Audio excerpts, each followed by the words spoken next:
Hi అండి అందరికీ welcome to జ్యోతిషార recipes. ఇవాల్టి రెసిపీ వచ్చేసి ఎర్రపప్పు అండి. ఈ ఎర్రపప్పుని మీరు చూసే ఉంటారు.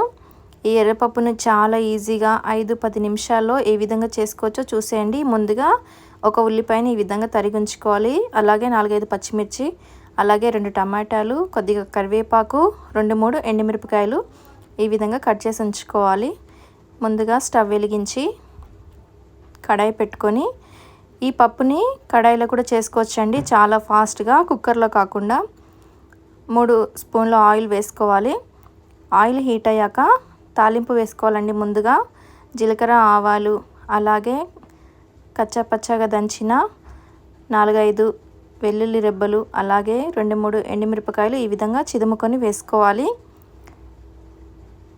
ఆ తర్వాత తరిగి ఉంచుకున్న ఉల్లిపాయలు, పచ్చిమిరపకాయలు, కరివేపాకు వేసి బాగా ఫ్రై చేసుకోవాలి.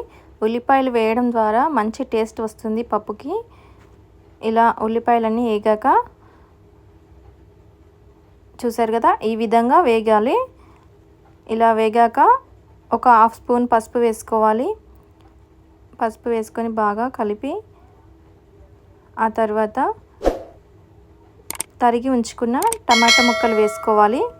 ఈ టమాటాలన్నీ కూడా సాఫ్ట్గా అయ్యేంత వరకు మనము స్టవ్ సిమ్లో పెట్టి వేగనివ్వాలి. ఇలా కొద్దిగా సాఫ్ట్ అయ్యాక 1 స్పూన్ కారం పొడి వేసుకొని కలుపుకోవాలి. అలాగే 2 స్పూన్ల ఉప్పును వేసుకోవాలి. ఇలా కారము, ఉప్పు వేసుకున్నాక బాగా కలిపి ఫ్రై అయ్యాక ముందుగా కడిగి నానబెట్టి ఉంచుకున్న ఎర్రపప్పును వేసి బాగా కలుపుకోవాలి. ఇలా స్టవ్ సిమ్లో పెట్టేసి కలుపుతూ ఉండాలి. ఒక 5 నిమిషాలు మూత పెట్టేసి మగ్గనివ్వాలి. చూసారు కదా, ఈ విధంగా పప్పు అంతా కూడా మగ్గిపోయింది.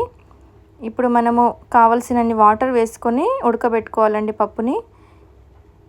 మేము ఇక్కడ 1 గ్లాస్ వాటర్ వేసుకున్నాము. ఇప్పుడు మూత పెట్టేసి హై ఫ్లేమ్లో ఉంచి ఒక 5 నిమిషాలు ఉడికించుకుంటే చూసారు కదా, మొత్తం అంతా ఉడికిపోయింది. ఇలా పప్పు అంతా కూడా ఉడికాక స్టవ్ సిమ్లో పెట్టుకోవాలండి. ఇప్పుడు చివరగా కొత్తిమీరని కట్ చేసి వేసుకోవాలి.